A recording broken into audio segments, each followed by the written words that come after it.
Welcome to the SDA Housing Podcast, brought to you by NDIS Property Australia.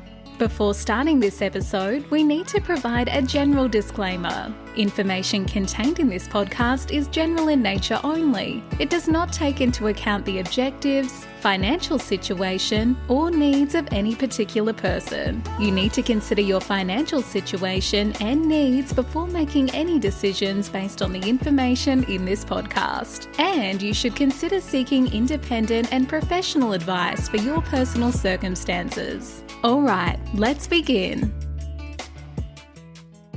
Hello, everybody. My name is Minh, and I'm your host from NDIS Property Australia. And you're listening to the SDA Housing Podcast, a show that explains, highlights, guides, and brings awareness about all things SDA in this ever-changing NDIS world. Today, we have a lovely guest speaker, another podcaster by the name of Tania Gomez. Tania, welcome. Thank you. Thanks for having me. This is really exciting. I've listened to so many of your podcasts now that... No, you lie. Surely not. Surely not. And you know what? I refer all my clients to them now. Everyone who calls me with all these SDA questions, I was like, I'm just going to send you an episode of a podcast because it'll save me 20 minutes of my time. Great. Tania, should we talk about all your different brands? Tania Gomez Consulting, Strawberry Solutions, your podcast named the Profitable NDIS Provider. Is that right? Yep, that's correct. Yep, and previously Provider Plus. Wow, so many different brands and services. Where do you find the time? Oh, wait, your husband, Ken, right? Ken Gomez? He does all the work behind the scenes? Well, I don't know about that. He would love to hear that. He's an auditor in the space and he definitely helps me out. And we have 4 children, so we definitely split children and work together and we somehow make it all work. Yeah. Wow, wonderful. So you are in Perth, Western Australia? I am, yeah. So I moved from Sydney to Perth about almost a year ago. Why the change in scenery, may I ask? We moved for a simpler life, a cheaper life, but also because my husband's originally from Perth and he hasn't lived in the same state as his family for 30 years. So his dad is 80 this year and we thought we might as, the lockdowns created a really big distance between us. Yes. So they'd never met 2 of my 4 children. So we thought we'd come across and spend some time together and we completely work online, so we can live anywhere. So we thought we might as well live, we're 100 metres from the beach. Our house is 1/10 of the price of our Sydney house. And we just thought we'd have a few nice years where our children are young, hanging out by the beach together. Mm-hmm. That's a lovely, lovely life you have there. Wonderful. Yeah. Thank you. So let's start with this thing here called the Tania Gomez Consulting business. Yeah. Tania, to our listeners, they've heard us mention in the past about providers, but they don't really know what it takes to become a provider.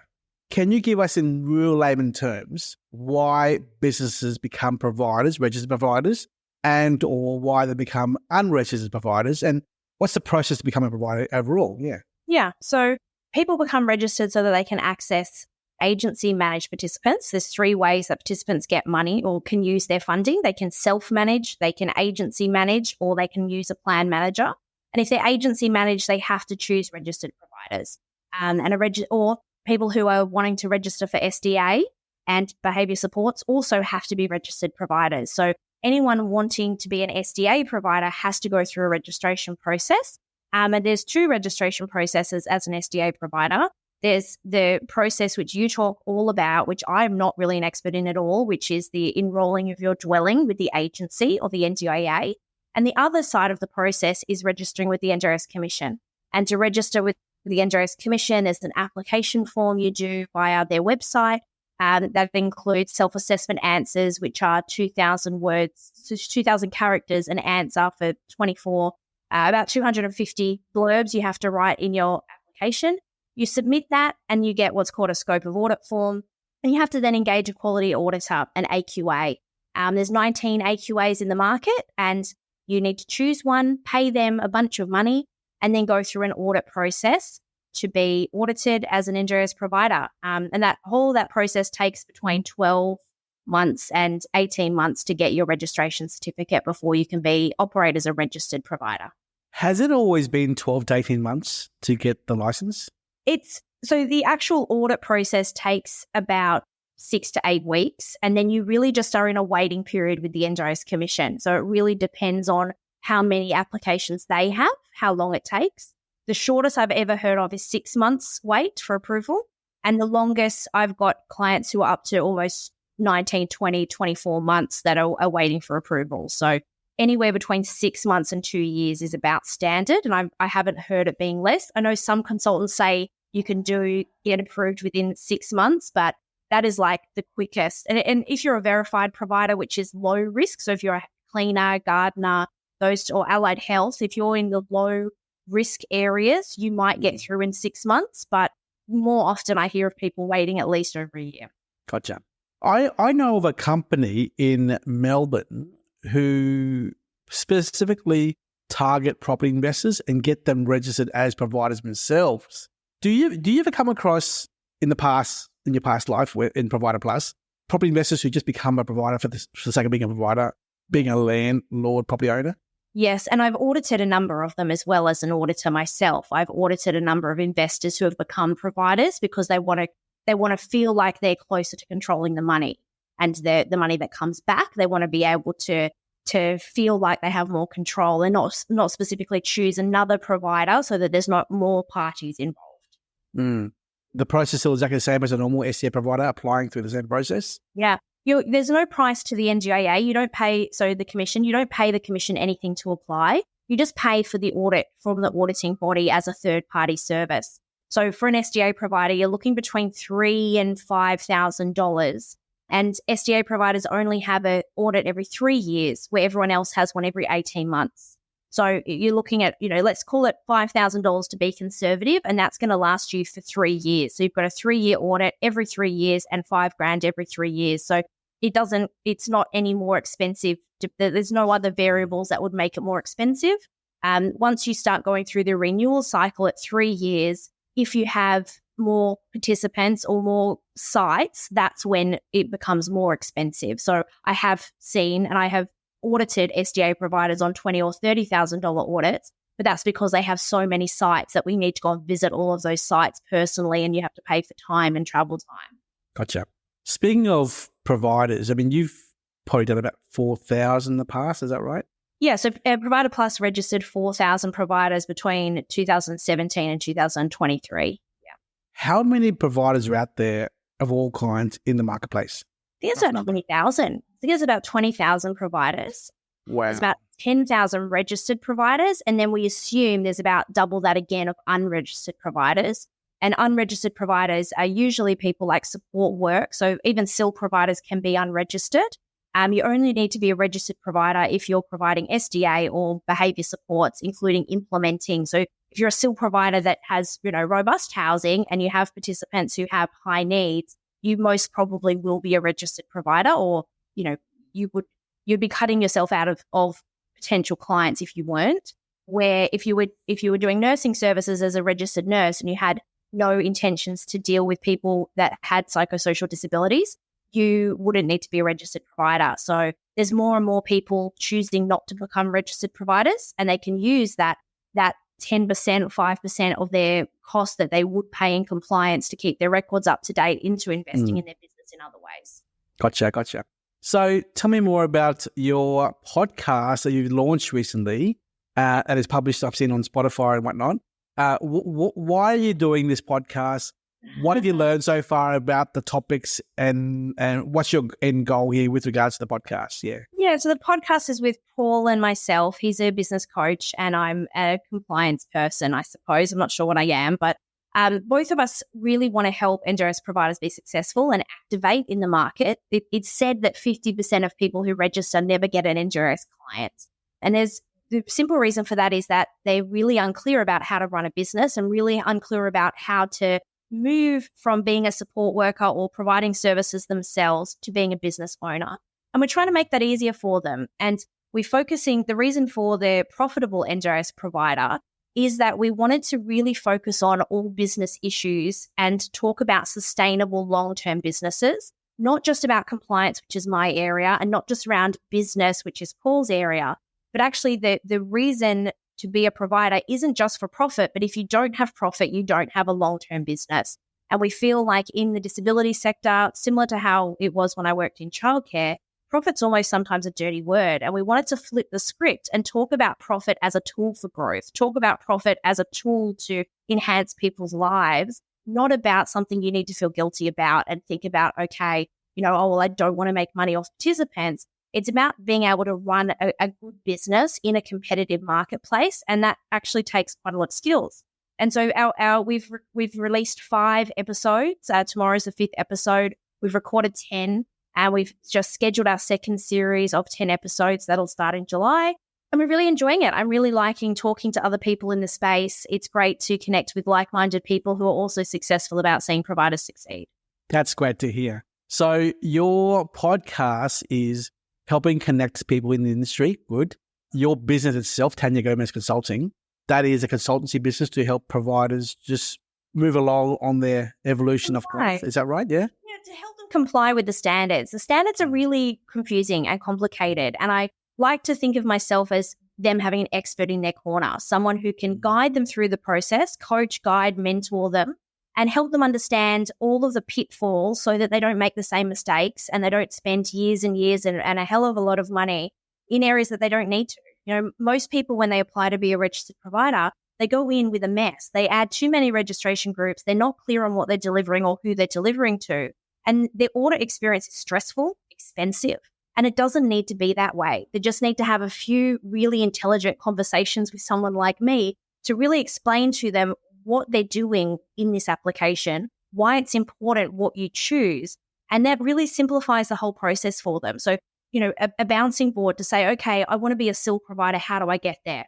Well, to be a SIL provider, you need to add these registration groups. This is what it's going to look like. This is the cost. These are the time it's going to take you. And these are the pitfalls to look out for. These are the simple things, similar to what you do on your podcast with really explaining SDA in detail. I really work through with my clients on a one-to-one basis to help them understand who they are, where they're operating, and what they need to be aware of if they want to make a successful business long-term. Great. In the past, have you dealt with the matter, I'm going to ask you right now, with your clients when they're applying for registration as a provider, and they say, I want to be a SIL provider and an SDA provider? Mm-hmm. Okay. What's your opinion on that topic? What's your opinion on that long-term, given the government's stance on the conflict there? If a client come to you now, what would you say to them as well on that topic?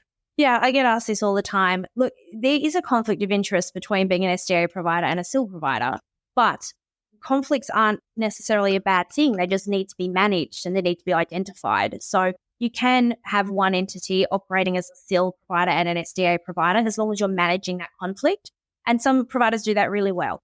I do, it's horses for courses a little bit. If a client spoke to me a few days ago about becoming an SDA provider and he already is an established SIL provider, and my suggestion was, well, let's just set up a new company and register it separately because you've got different shareholders, you've got different people who are involved. You kind of want a different brand. You already have many relationships with other SDA providers in your SIL operation. Do you want to muddy the waters and do you want to seem like you're now a competitor of theirs, or do we want separate branding around that? How do you want to position yourself in the market? Who are you dealing with? And really thinking it through from a business perspective. So sometimes the answer is, let's keep it completely separate. And sometimes the answer is, well, are we ever really going to get to the point of using SDA? So they're already a SIL provider. The jump to SDA is quite large, and it's not, every SIL provider shouldn't be an SDA provider. They're not mutually exclusive. So it's really figuring out what are their long-term goals. If it is easy enough to register another business, then let's do that and keep it separate because that is easier.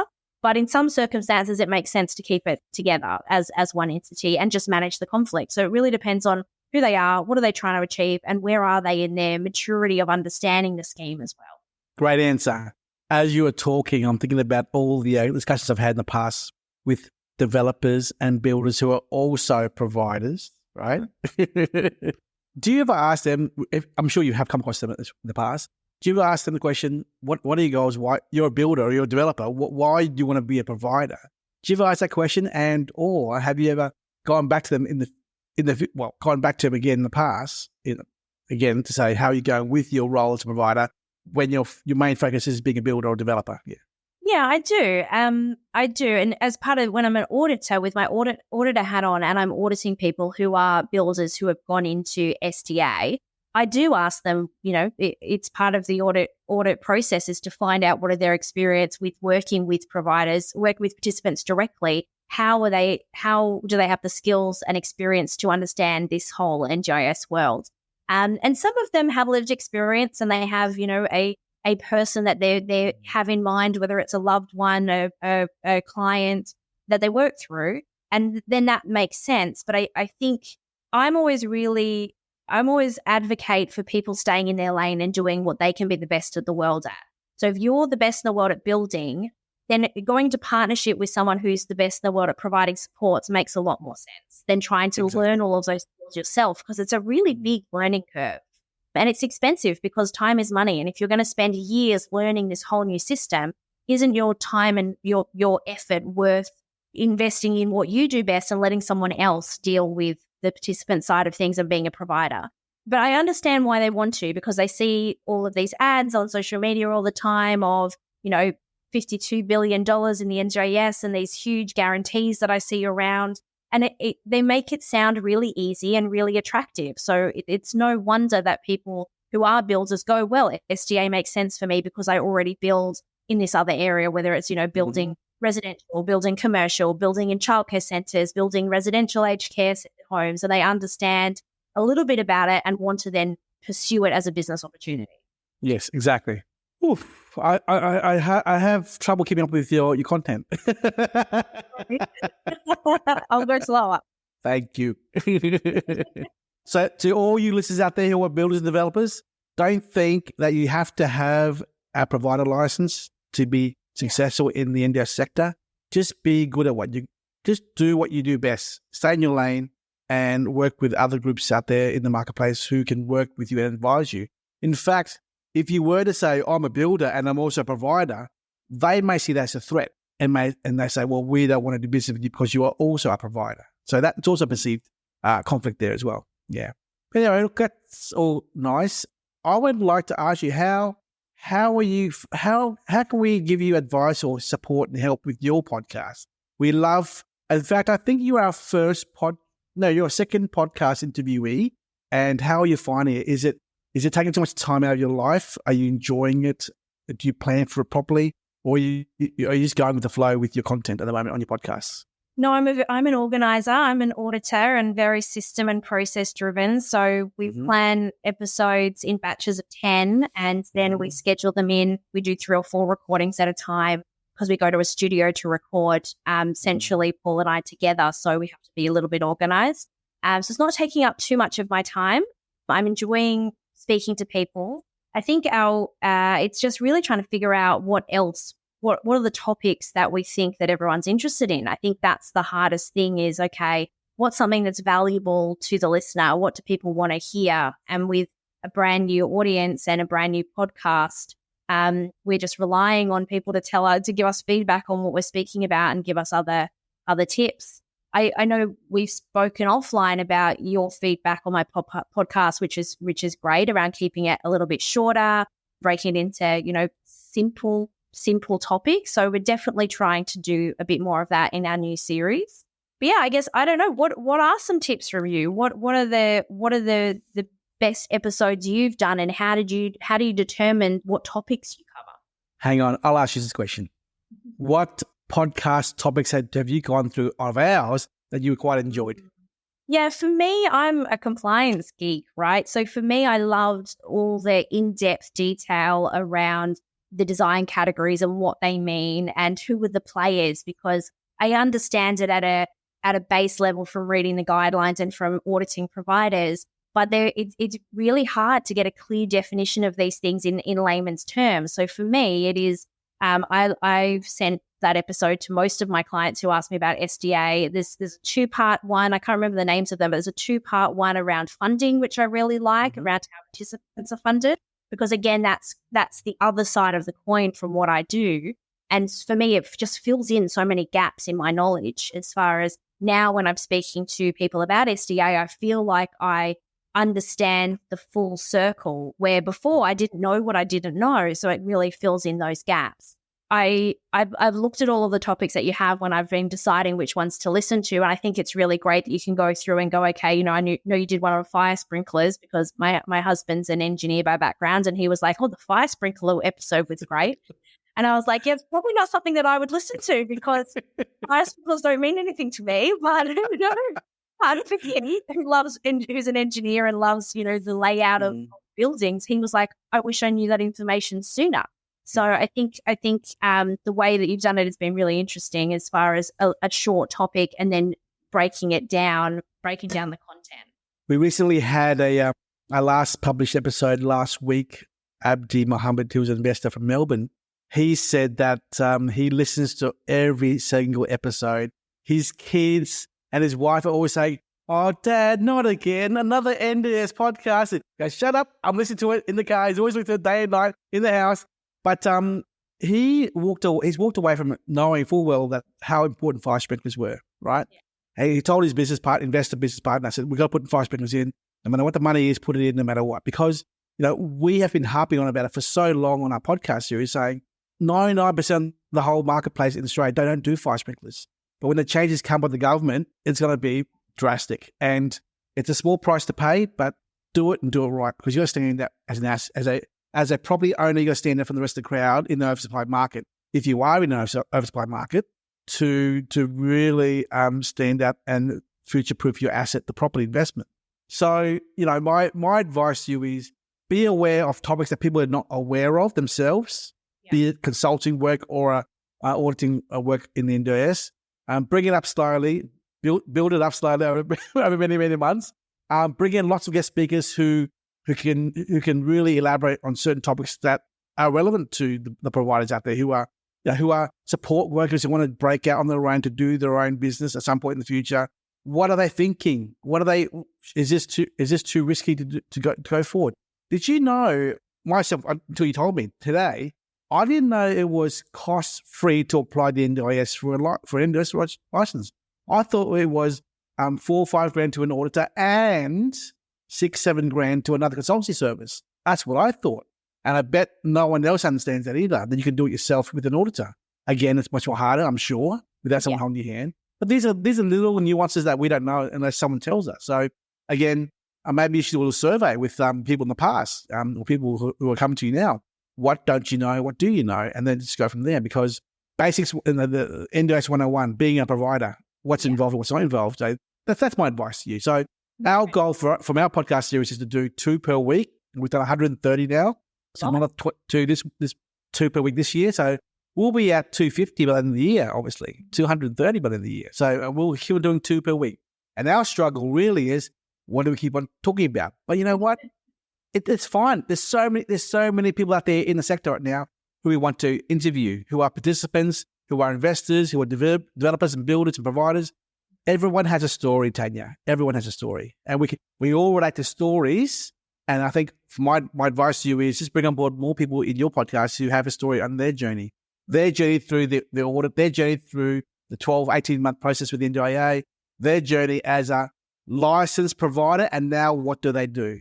Just show the stories out there for us to hear, because I'm also going through the same process myself. And I want to hear these stories. And there's no way for us to find people who are in the system waiting to be licensed. Well, what's next? We're just waiting, right? So we would love to hear these stories that you have from your journeys as well, from yourself, and also from other people who are your customers as well, or ex-customers, yeah.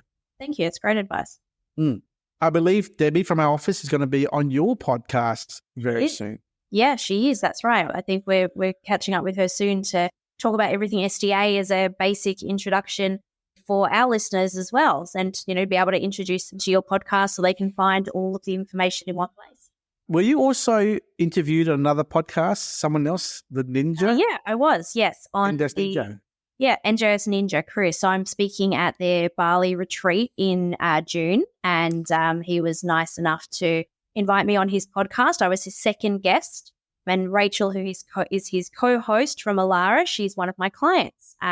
So I oversee some of their compliance, and so it was really nice to be invited on the podcast. And they're doing some really amazing things with providers. So it's great to have that network now of all these amazing people who are trying to do the same thing as me, help providers reach their full potential and run amazing businesses so that participants have a high quality of care. You're going to Bali? I am, yep. For free? I don't know about for free. I'm taking my whole family. We're going for 14 days. So I've got 5 days of a retreat and then I'm hanging out with my family for school holidays. So it's time. Wow, wonderful. Yeah. Well, good luck on that trip. Yeah, thank you. And thank you so much for being on our podcast. I look forward to hearing your podcast with Debbie on your show. And we'd love to invite you back in again at your 100th episode down the track, okay? Yeah, there you go. And also your husband. If he would, I would love to interview him too, by the way, because get his feedback on what he's learned, what he likes about our show, what he recommends as next topics. Again, he's an avid listener, and I would love to interview. Let him know that I said hi, and I'd love to interview him as well. Yeah. Okay, I'll let him know. Every podcast I do, he listens to, and he always says, "You didn't mention me enough." So you'll love this episode. Ken, we love you. We all love you. We can't wait to hear you. Okay. Tania, thank you so much for your time. Appreciate it. We'll hear from you soon, okay? Thank you. Bye-bye. We hope you enjoyed this episode. Please make sure you are subscribed and following us so you can keep in the loop with all of our upcoming episodes. We would really appreciate it if you could leave us a 5-star rating, a written review, and to share this podcast with those that could benefit. Until next time, catch you on the next episode.